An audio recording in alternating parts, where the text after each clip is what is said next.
ఒక ఇద్దరు వ్యక్తులు ఒకరినొకరు ఇష్టపడి ప్రేమించి పెళ్లి చేసుకుంటే ఆ పెళ్లి చిరకాలం సంతోషంగా నిలుస్తుందా? ఈ ప్రశ్నకు మీ జవాబు అవును అంటే ఈ మధ్యకాలంలో లవ్ మ్యారేజెస్ కూడా ఎందుకు ఫెయిల్ అవుతున్నాయి? డివోర్స్ రేట్స్ ఎందుకు పెరుగుతున్నాయి? దీనికి కారణం ఏంటి? రీసెంట్ స్టడీస్ ఏం చెప్తున్నాయో తెలుసా? పెళ్లి అనేది కేవలం ఇద్దరు వ్యక్తులను కలిపే బాండే కాదు. ఇద్దరి డిఫరెంట్ ఫ్యామిలీ బ్యాక్గ్రౌండ్స్ ని, డిఫరెంట్ కల్చర్ ని, డిఫరెంట్ ట్రెడిషన్ ని, డిఫరెంట్ బిలీఫ్స్ ని, డిఫరెంట్ హ్యాబిట్స్ ని, డిఫరెంట్ మైండ్ సెట్ ని, డిఫరెంట్ ఆస్పిరేషన్స్ ని, గోల్స్ ని, అలాగే డిఫరెంట్ ఇమోషనల్ బ్యాగేజ్ ని, అంటే ఇద్దరు వేరు వేరు ఇమోషనల్ అన్మెట్ నీడ్స్ బ్యాగేజ్ తో కలిసే బంధం.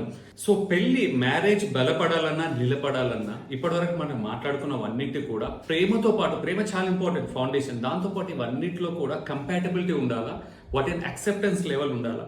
వీటిలో ఏ ఒక్కటి లోపం ఉన్నా ప్రేమ చిన్నగా అయిపోతుంది. అంటే వాళ్ళకి తెలియకుండానే చిన్న చిన్న కాన్ఫ్లిక్ట్స్ మనస్పర్ధలతో స్టార్ట్ అయ్యి అది కాస్త పెద్దగా అయ్యి బ్రేకప్స్, డివోర్సెస్ వరకు వెళ్తున్నాయి. So as a relationship coach గా యంగ్ జనరేషన్ కి పెళ్లి చేసుకోబోయే వాళ్ళకు నేను ఇచ్చే మెసేజ్ ఏంటంటే, ప్రేమతో పాటు, ప్రేమ చాలా అవసరమే, ప్రేమతో పాటు ఇప్పటివరకు మనం మాట్లాడుకున్న ఆ బ్యాగేజ్ ఏదైతే ఉందో, పెళ్లితో పాటు వచ్చే బ్యాగేజ్ ని, వాటి కంపాటబిలిటీని కూడా చూసుకోవాలి, వాటిని యాక్సెప్ట్ చేయడం నేర్చుకోవాలి. అప్పుడే మీ రిలేషన్షిప్ హెల్తీగా ఉంటుంది, చిరకాలం సాగుతుంది. Stay blessed and stay inspired.